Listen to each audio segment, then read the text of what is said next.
शरीर के जल जाने के बाद फिर से उस इंसान का उसी परिवार में जन्म लेना मुमकिन नहीं है। अतः चाहे किसी की अकाल मृत्यु हुई हो या फिर बुजुर्ग अवस्था में उसने संसार को अलविदा कहा हो, उस व्यक्ति का उसी रूप में दोबारा जन्म नहीं होता। समझने योग्य है कि पुनर्जन्म प्रकृति का होता है, इंसान का नहीं। प्रकृति में नित अनेक लहरें उठ रही हैं। जैसे ही एक लहर उठती है तो इससे प्रकृति में मनुष्य का जन्म होता है, और एक काल समयावधि के बाद जब वह लहर बैठती है तो इंसान की मृत्यु हो जाती है। इस तरह इंसान के जन्म और मरण का चक्र प्रकृति में चलता रहता है। प्रकृति को व्यक्ति विशेष से कोई मतलब नहीं है। प्रकृति को फर्क नहीं पड़ता आप एक चींटी हो या इंसान, वह समय आने पर आपको झट से खत्म कर सकती है। अतः ठीक उसी तरह जैसे प्रकृति एक चींटी को जन्म देती है, उसी तरह एक नए व्यक्ति का जन्म प्रकृति में होता है। यही पुनर्जन्म का खेल अनेकों बार चलता है।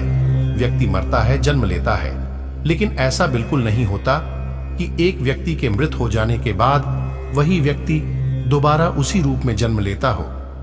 जी नहीं, आत्मा का पुनर्जन्म मुमकिन नहीं है, क्योंकि दूसरा जन्म उसी का होता है जिसका कभी पहले जन्म हुआ हो। आत्मा अजर है, अमर है, अविनाशी है, न उसका कभी जन्म हुआ और न ही कभी उसे कोई मार सकता है। अतः जो जन्म और मृत्यु से परे है वो आत्मा है। इसलिए वे लोग जो कहते हैं मृत्यु के पश्चात आत्मा इधर उधर भटकती है, उनके लिए यह जानना अनिवार्य है कि आत्मा अविचल है ना, उसे कोई मार सकता ना शांत कर सकता, तो भला वह कैसे इधर उधर विचरण कर सकती है। अतः वो हर जगह विद्यमान है। ध्यान देने योग्य बात है, जीवात्मा का जन्म होता है। जीवात्मा यानी मनुष्य का जन्म होता है, आत्मा का नहीं।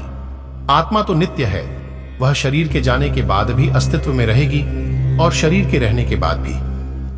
पुनर्जन्म के कर्मों का फल कैसे मिलता है? कई लोगों के बीच यह घोर मान्यता रहती है कि व्यक्ति ने इस जन्म में जो कर्म किए हैं उसी के परिणाम स्वरूप उसे अगला जन्म मिलेगा। पर वास्तव में कर्म फल का सिद्धांत भविष्य की नहीं, वर्तमान की बात करता है। अगर आपने वर्तमान में कुछ बुरे कर्म किए हैं तो कर्म फल आपको भविष्य में नहीं तत्काल मिल जाता है। उदाहरण के लिए, आप चोरी करके धन या कोई महत्वपूर्ण चीज इकट्ठा करना चाहते हैं तो कर्म फल आपको तब नहीं मिलेगा जब आप चोरी करके पकड़े जाएंगे और आपको जेल में डाला जाएगा, बल्कि जिस पल आपने चोरी करने का फैसला ले लिया और आप चोर बन गए, उसी पल आपको सजा यह मिल गई थी कि आप चोर बन गए। अब भले आप पकड़े जाइए या न जाए, आप चोर बन चुके हैं। इस प्रकार कर्मफल का सिद्धांत आपको भविष्य में नहीं, वर्तमान में सही कर्म करने का संदेश देता है।